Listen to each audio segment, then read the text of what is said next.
I am Brian Patrin Spailado, a Level 1 nursing student of the University of the Visayas. And in this video, I will be performing my return demonstration for medical hand washing, donning, and removing of sterile gloves in open method. So first, I am going to perform the medical hand washing. Medical hand washing is defined as the mechanical removal of microorganisms after every contact with patient, object, or before administering non-surgical procedures. The purpose and significance of medical hand washing are 1. To help prevent infections. 2. Is to reduce cross-contamination from microbes. And 3rd is to increase the image of cleanliness among healthcare personnel. So before anything else, we have to prepare the things that are needed. First is a clean hand towel. Next is a soap, a liquid soap. And of course, running water in a faucet. So, let's begin. First is to roll the sleeves above elbows and remove jewelry and nail polish. Rolling the sleeves above our elbows would prevent the fabric from getting wet. Removal of jewelry facilitates proper cleaning of hands and arms. And nail polish and artificial nails should also be removed because they can harbor microorganisms. It is best that we maintain small and short natural nails because they are less likely to harbor bacteria, scratch a client, or puncture gloves. Next is do not touch outside or inside the sink because the sink is highly contaminated with bacteria and microorganisms. Avoiding contact outside or inside the sink will avoid further infection and contamination. Next is to turn on water and adjust flow and temperature. If there is no running water, use dipper or tabo to pour water on the hands at the beginning and when rinsing. We have to turn on water to wash away the loosened microorganisms in our hands, and we have to adjust the flow so that it would not splash water in our clothing. And we adjust the temperature, not too hot and not too cold so as not to irritate the skin. Next is to use 1/2 squirts of liquid or foam soap. Lather soap in the hands and scrub well from palm to palm. Count from 1 to 5. Using soap is more effective than using water alone because the surfactants in soap can lift and kill bacteria and microbes in our hands. Next is to scrub hands, giving special attention to areas in between and around the fingertips and count from 1 to 5. Interlacing the fingers cleans the interdigital spaces of our hands, making sure that the bacteria around our fingers are removed. Next is to hold hands and forearms lower than elbows. Scrub the back of each hand using the palm of the other hand and count from 1 to 5. Water must flow from the arms down to our fingers. Since our hands are considered more contaminated than our elbows and forearms, we have to make sure that the water flows from the least contaminated to the most contaminated area. Next is to scrub fingertips of each hand in opposite palm and count from 1 to 5. The nails and fingers are most commonly missed during hand hygiene. Since bacteria are present in all surfaces of our hands, we have to make sure that these areas are cleaned as well. Next is to scrub each thumb clasped in opposite hand and count from 1 to 5. Our thumb requires special scrubbing because germs are of high concentration in this area in our fingers, particularly our thumb. Next is to scrub each wrist clasped in the opposite hand and count from 1 to 5. Microbes and bacteria from our jewelry might be left behind after they are removed. So we have to make sure that there is no bacteria left in our hands. And lastly, rinse through under running water, wash elbows, then the arms down to the hands.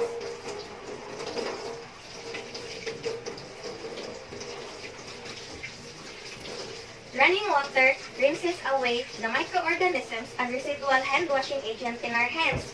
And also, rinsing the soap away minimizes skin irritation. Next is to pat hands dry with clean hand towel from wrist to fingertips.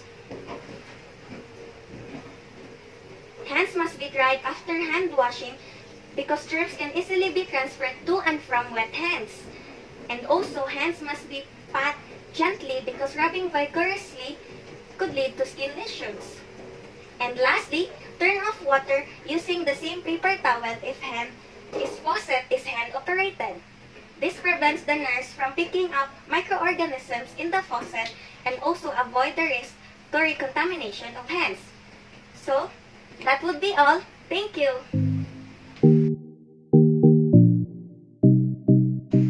So now, I will be performing the donning and removing of sterile gloves in open method.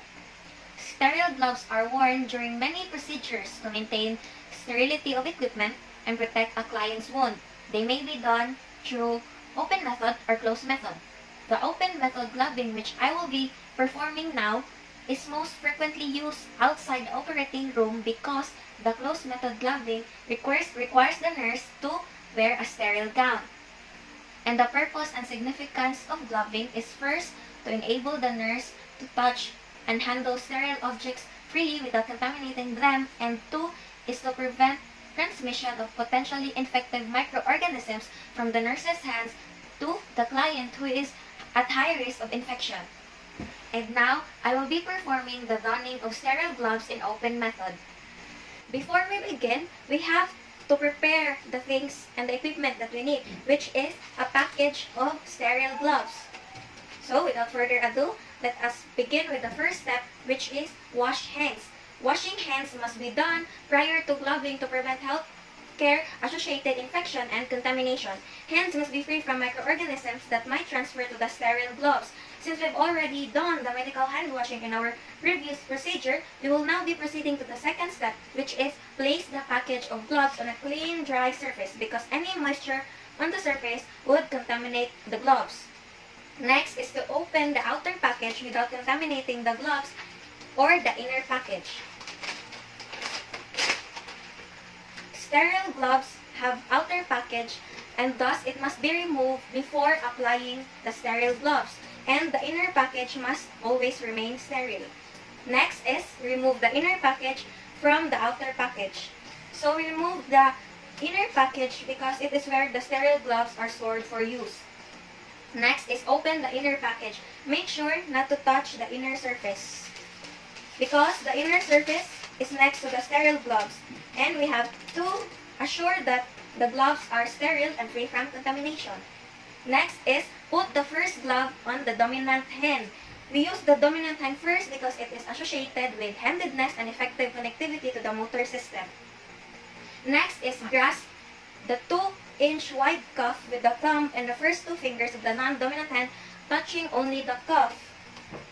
The hands are not sterile, so we must only touch the cuff and the inside of the glove to help avoid contamination. Next is insert the dominant hand into the glove, making sure the thumb and fingers fit into the proper spaces of the glove. Hold hands above the waist while applying the glove.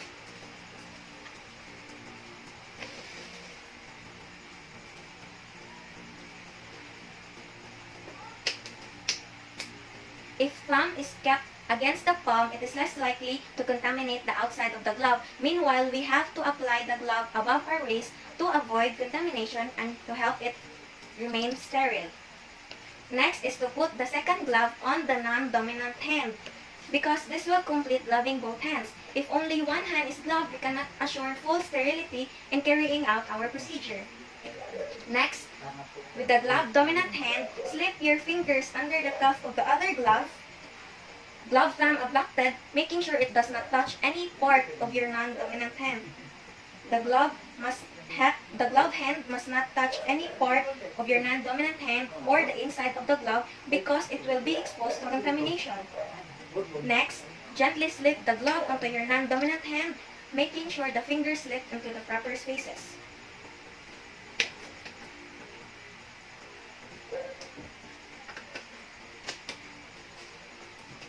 We adjust the glove so that it will fit smoothly on our fingers and it will not touch our forearms.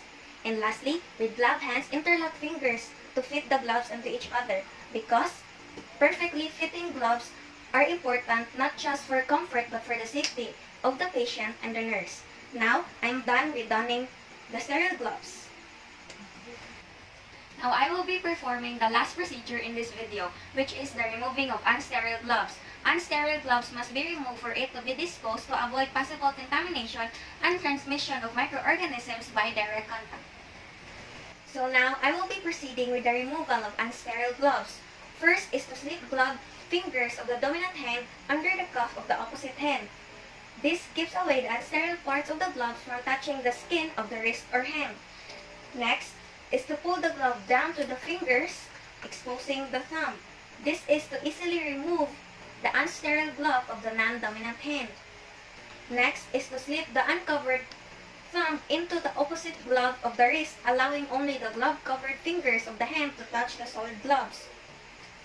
The uncovered thumb should not touch the unsterile part of the gloves to avoid contamination and transfer of bacteria from the gloves to the hands. Next is to pull the glove down over the dominant hand almost to the fingertips and slip the glove onto the other hand. The uncontaminated hand should not touch the contaminated glove to avoid contamination.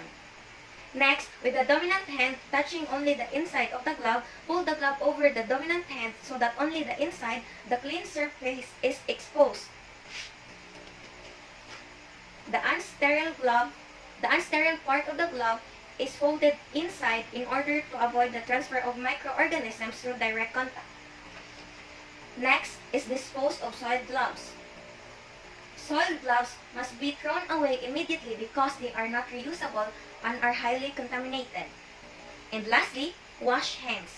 Washing hands is the basic guarantee for hand decontamination and to avoid the transfer of microorganisms after glove removal. So, that would be all.